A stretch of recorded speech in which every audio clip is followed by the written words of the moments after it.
Selanjutnya untuk lab accurate, di sini kita akan masuk di materi pelanggan dan pemasok. Nah, untuk dunia industri khususnya perusahaan manufaktur, pelanggan dan pemasok atau vendor ya. Vendor dan supplier ini penting sekali.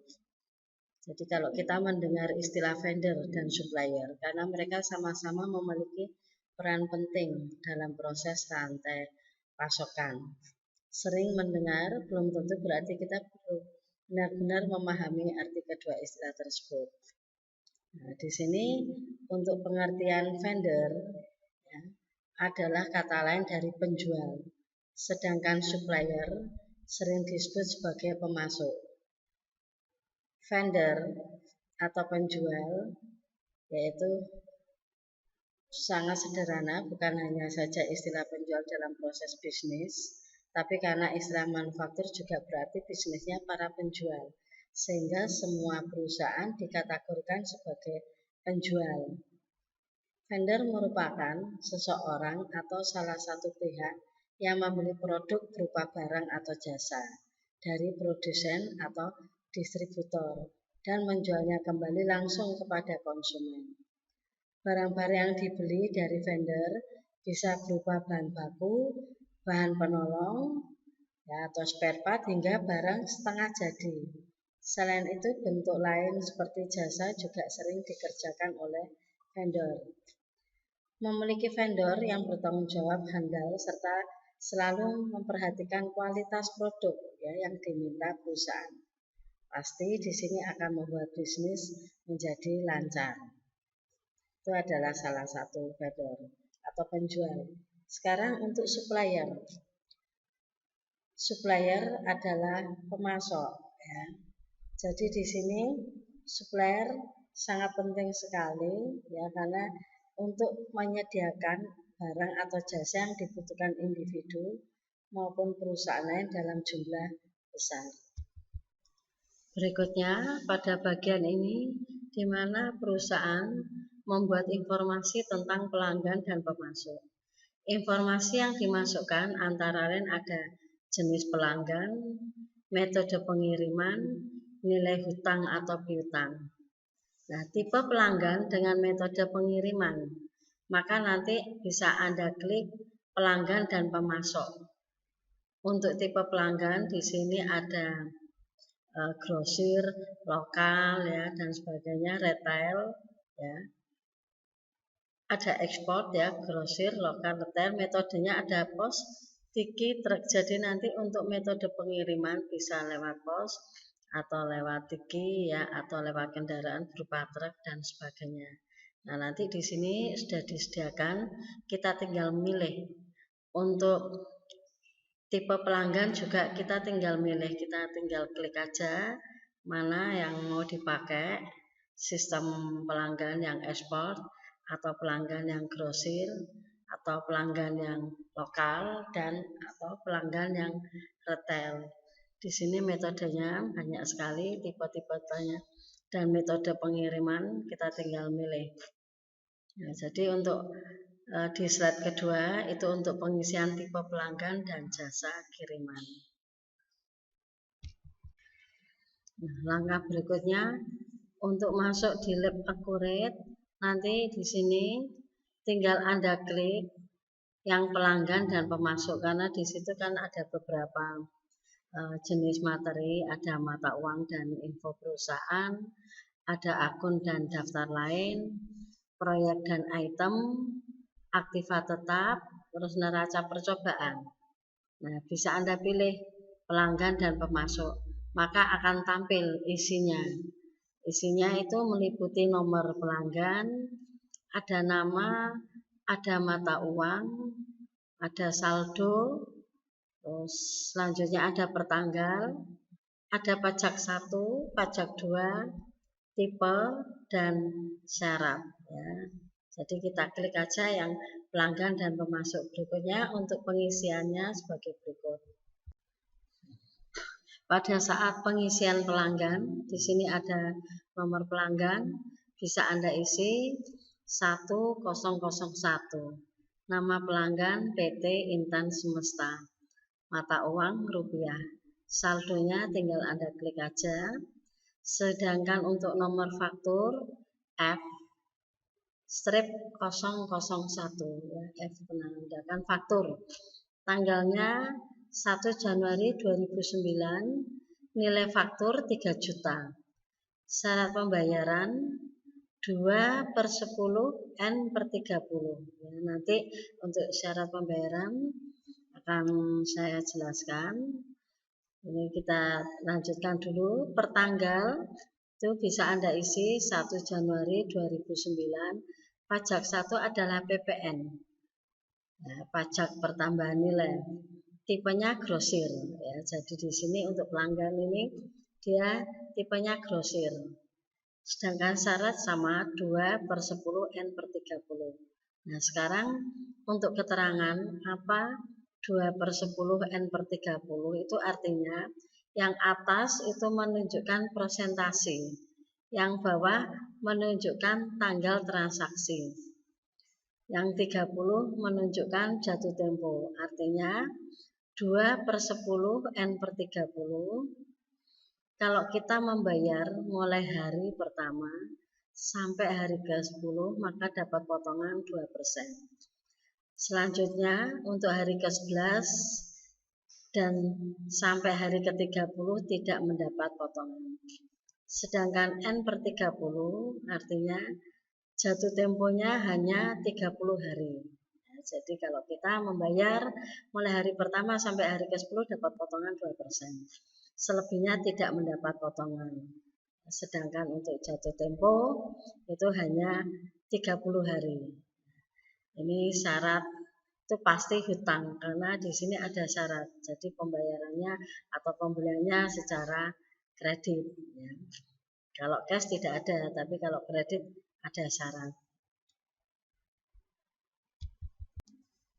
Nah, di sini kita lihat hasilnya. Jadi di nomor pelanggan langsung masuk angka 1001. Jadi apa yang tadi kita ketikkan, kita isi akan masuk di sini. Nama pelanggan ya dari PT Pelanggan. Sedangkan mata uangnya rupiah, saldonya 300 juta ya. Pertanggal di sini pada saat kita menginput ya, kebetulan di sini 1 Januari 2004. Pajaknya adalah PPN. Sedangkan tipenya grosir ya, syaratnya tadi 2/10 N/30. Ya, di sini 2/10 N/30. Ini untuk pengisian pelanggan. Berikutnya kalau ada nomor pelanggan yang kedua, kita isi lagi, maka nanti akan tampil di bawahnya. Tinggal nomor pelanggannya berapa, namanya, mata uang, sama semua, kita isi rupiah. Saldonya, pertanggal, pajak sama semua, PPN. Sedangkan pajak 2 dikosongi.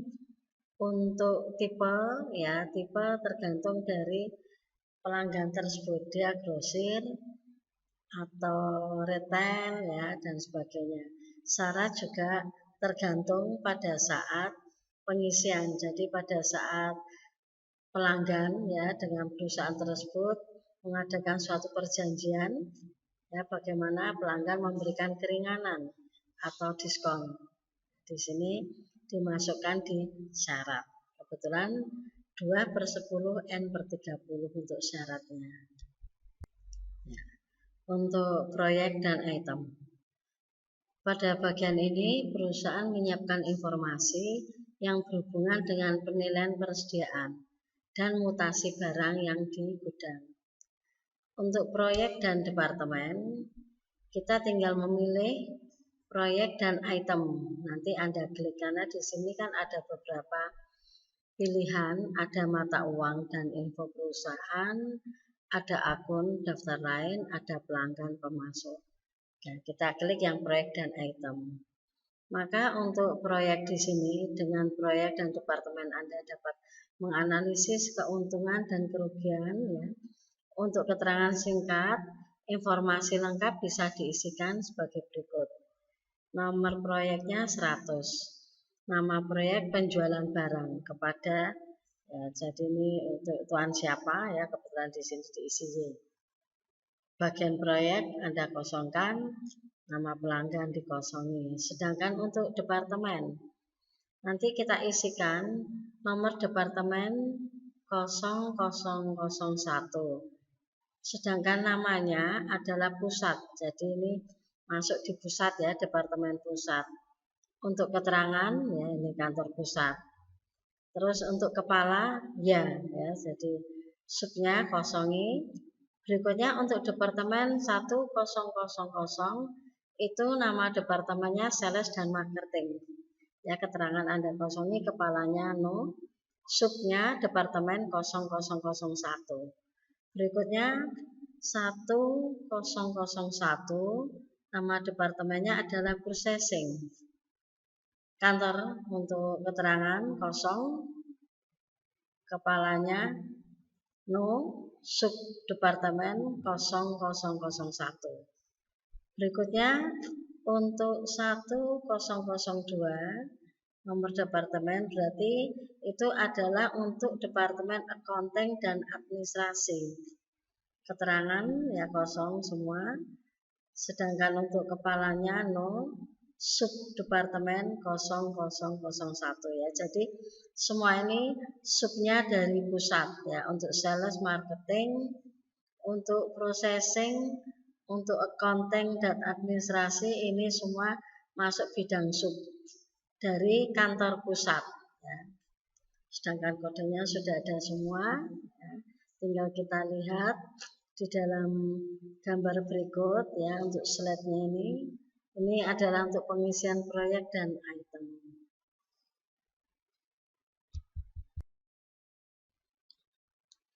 Untuk akun default item, di sini kita akan mengisikan nomor rekening masing-masing perkiraan. Di akun default item ini dapat membuat akun default untuk semua transaksi item ya. Contoh persediaan, maka nomor akunnya 110301. Nama rekeningnya persediaan barang dagang.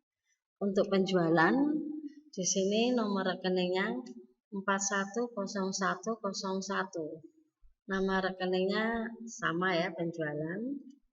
Untuk retur penjualan 410201. Nama rekeningnya retur penjualan. Diskon item penjualan, nomor rekeningnya 410301.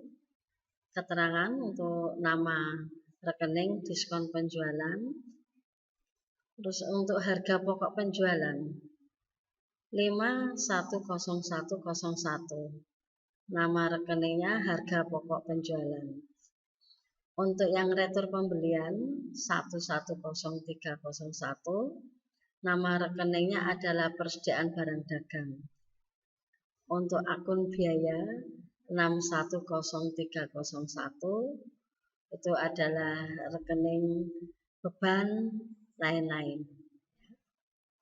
Sedangkan akun barang pengiriman 210301, ini adalah rekening hutang lain-lain. Nah, di sini ada catatan. Akun biaya hanya untuk non persediaan. Ya, jadi Anda perhatikan, untuk akun biaya hanya untuk non persediaan. Sedangkan untuk barang, untuk mengisi barang apa saja yang ada dalam perusahaan, ya, khususnya barang jadi, maka pilih pada item barang karena barangnya sudah jadi ya. Sedangkan untuk input data bisa dimulai pada baris kedua ya. Tidak usah menghapus opening, jadi tinggal langsung kita ketik. Nah, di sini bisa Anda perhatikan lagi ya, untuk akun default item. Nah, jadi kita isi dulu akun-akunnya dan nama rekeningnya serta nomor rekening. Karena pada saat nanti kita memilih persediaan atau penjualan, atau pembelian ya, atau pengiriman barang, tinggal kita klik aja. Karena di sini kita sudah mengisi lebih awal.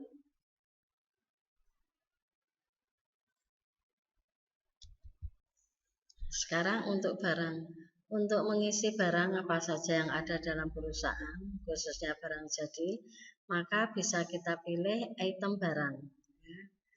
Jadi untuk barang mesti kita tahu ya, dengan pengertian barang sendiri, biasanya benda-benda yang berwujud ya, yang digunakan masyarakat untuk memenuhi kebutuhannya atau untuk menghasilkan benda lain yang akan memenuhi kebutuhan masyarakat ya. Jasa adalah suatu barang juga tetapi tidak berwujud. Di dalam perusahaan manufaktur kali ini barangnya adalah benda yang berwujud. Nah, sekarang apa kegunaan ya? Kegunaan dari masing-masing barang itu ada beberapa yang dibutuhkan atau mempunyai zat asli yang dibutuhkan. Nah, sedangkan untuk jenisnya bisa barang ekonomi berupa barang pemuas kebutuhan yang jumlahnya lebih sedikit daripada jumlah kebutuhan manusia, sehingga untuk memperolehnya diperlukan pengorbanan. Contoh baju ya, kita harus membelinya terlebih dahulu. Ini karena kebutuhan barangnya sedikit ya, tapi yang membutuhkan banyak sekali. Nah, sekarang untuk pengisiannya di sini bisa kita lihat nomor item, kita beri nama B-001. Untuk nama kita beri nama tas sekolah. Untuk tipe persediaan unit 1, kuantiti 300, biaya per unit, nomor faktur 001, tanggalnya 1/1/2009, gudang utama. Nah, berikutnya untuk kuantitas bisa kita isi 300, untuk kosnya atau harga perolehan per unit 125.000 ya. Gudangnya adalah utama, pertanggal 1 Januari 2009, pajak penjualan kita kasih kode P, pajak pembelian juga sama P, sedangkan harga jual yang pertama adalah 150.000. Nah, untuk metode biaya, Ecorit menggunakan sistem persediaan perpetual. Sebelum mengisi item, Anda bisa mengisi metodenya. Jadi sekali sudah dipilih maka bisa diubah. Di sini ada FIFO atau rata-rata. Nah, kita lihat dulu untuk metode persediaan. Persediaan pengertiannya di sini merupakan semua barang dimiliki perusahaan dengan tujuan untuk dijual kembali atau dikonsumsi dalam operasi normal. Terdapat dua jenis pencatatan akuntansi persediaan, yaitu sistem perpetual dan sistem periode atau fisik. Untuk menentukan kedua sistem pencatatan tersebut tergantung pada kebijakan yang diambil oleh perusahaan. Nah, pada perusahaan ini dia mengambil kebijakan dengan metode perpetual. Sedangkan untuk metode first in first out atau masuk pertama dikeluarkan pertama ya, metode ini di mana persediaan untuk pertama kali masuk di gudang akan dijual pertama. Di dalam metode ini didasarkan pada asumsi bahwa untuk aliran kos masuk, persediaan harus dipertemukan dengan hasil penjualannya. Sebagai akibat, biaya per unit persediaan yang masuk terakhir dipakai sebagai dasar menentukan biaya barang yang masih dalam persediaan atau pada akhir periode atau persediaan akhir.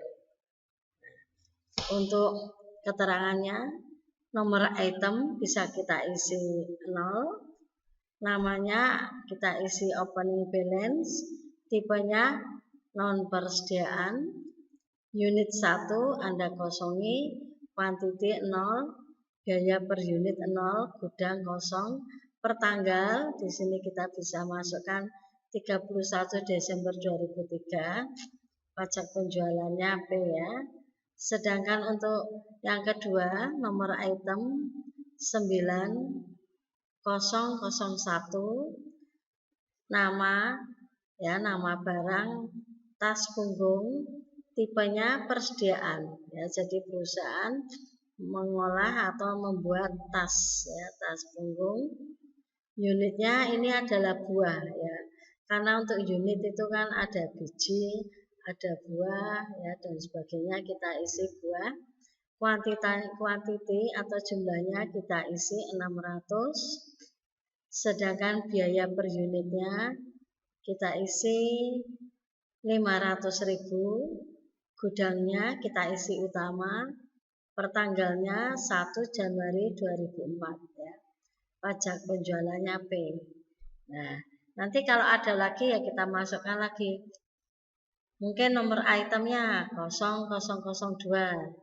Namanya apa? Baju ya, contohnya tipe persediaan baju. Unitnya apa? Ya, mungkin juga buah ya. Tapi kalau untuk piring ya itu bisa kita isi biji. Nah, kuantitanya berapa atau jumlah jumlah barangnya berapa kita tinggal masukkan. Terus biaya per unit juga kita masukkan. Contoh, biaya per unitnya mungkin 200.000 ya. Gudangnya sama utama, pertanggalnya ini juga kita masukkan mungkin 1 Januari 2005 ya. Pajak penjualannya sama P karena tadi pajak penjualan dengan kode P. Pajak pembelian juga dengan kode P sama ya, dua-duanya sama. Nah, untuk sekilas metode FIFO di sini, untuk penerapan metode FIFO di sini perusahaan akan menggunakan persediaan barang yang lama atau pertama masuk untuk dijual terlebih dahulu. Jadi biasanya persediaan akhir barang dagang akan dinilai dengan nilai perolehan persediaan yang terakhir. Metode FIFO ini cocok diterapkan pada perusahaan yang menjual produk yang memiliki masa kadaluarsa seperti makanan, minuman, obat-obatan, dan sebagainya. Untuk metode FIFO sendiri juga paling umum digunakan dalam penilaian persediaan. Ya. Ini paling umum kenapa? Ya, hal tersebut tentu saja karena ada kelebihan dan kekurangan yang dipertimbangkan. Ya. Nah, di sini bisa kita lihat untuk kelebihan nilai persediaan disajikan secara relevan ya di laporan posisi keuangan. Sedangkan kekurangannya pajak yang harus dibayarkan perusahaan ke pemerintah menjadi lebih besar. Kelebihan lain yaitu menghasilkan laba yang lebih besar.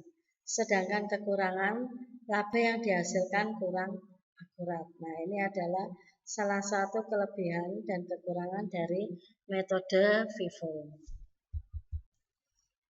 Berikutnya, kalau sudah selesai semua, mungkin ada pertanyaan, bisa Anda masukkan di kolom komen untuk pertanyaan-pertanyaan yang kurang dalam penjelasan ini kurang mampu atau kurang bisa menerapkan atau memahami. Nah, berikutnya ada latihan soal.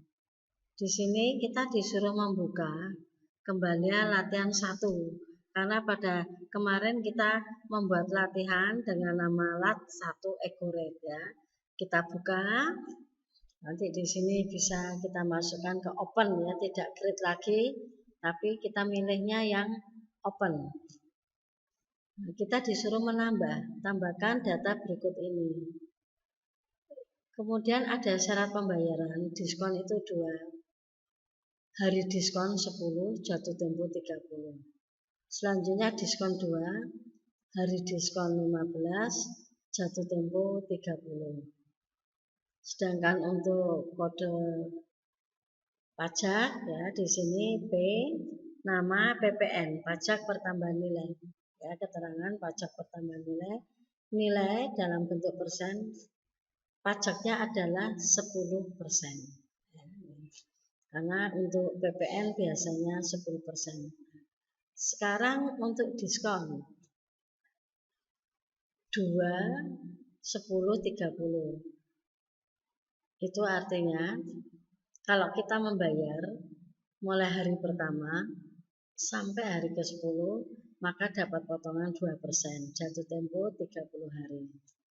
Terus yang kedua, kalau kita membayar mulai hari pertama sampai hari ke-15, dapat potongan 2%, jatuh tempo 30 hari. Kalau kita membayar hari ke-20, ya tidak ada potongan. Bayar hari ke-25, tidak ada potongan, karena potongan itu mulai hari pertama sampai hari ke-15 ya. Kebetulan di sini 2. Nah, kalau ada keterangan 3 ya. 3 diskon 3, hari diskon 15, jatuh tempo 45. Artinya pada saat kita membayar mulai hari pertama sampai hari ke-15 dapat potongan 3% ya. Seperti contoh tadi, tetapi jatuh temponya adalah 45 hari ya. Dalam penulisan syarat itu biasanya yang tadi saya sebutkan 3/15 N per 45. Nah, kalau yang di atas 2/10 N per 30. Nah, untuk pajak penjualan kita akan pilih, tadi kan kita sudah menulis, tinggal kita pilih aja 210201. Pajak pembelian ya, kita juga pilih 210201. Untuk pelanggan, isikan di sini pelanggan sebanyak 3, jadi nanti bisa Anda isi 3 pelanggan bebas ya. Contoh, nomor pelanggan 1001, nama pelanggan Tuan Ardianto, mata uang rupiah. Maka nanti saldonya tinggal Anda klik, akan muncul nomor faktur F001. Tanggalnya 01/01/2007. Nilai faktur ya, di sini ada 3 juta, syarat pembayaran 2/15 N per 30 ya. Nanti setelah itu Anda klik OK. Terus untuk pertanggal bisa Anda isi 1 Januari 2007. Pajak ke-1 adalah PPN, syarat pembayaran 2/10 N per 30 ya. Karena di atas tadi untuk syarat pembayarannya adalah 2/15 N per 30 ya. Ini untuk yang pertama, ini hanya contoh. Berikutnya Anda bebas untuk membuat 3 item ya, 3 item bagi pelanggan. Ya, mungkin nomor pelanggan bisa 1002. Nama pelanggan Tuan Alek ya. Mata uang rupiah, saldo, nomor faktur F01 ya, tanggal, syarat pembayaran bisa Anda isi mungkin 2 atau 3/20 N per 45 ya, boleh. Karena di sini untuk pengisiannya bebas, bisa Anda isi. Yang penting nanti di sini Anda memahami syarat pembayaran ya. 2/10 bisa 5/15, bisa 10/30 ya. Terus N per 50 atau 60 itu berarti jatuh temponya 60 hari. Sedangkan untuk pemasok ini bisa Anda isi juga sebanyak 3 ya, bebas. Bisa kita lihat untuk pemasok 1100, nama pemasok CV Sanjaya, mata uang rupiah. Nanti untuk saldonya Anda klik, akan muncul nomor faktur P ya, pemasok artinya P-001. Tanggalnya 1 Januari 2007, nilai fakturnya 2.500.000, syarat pembayarnya 2/10 N per 30.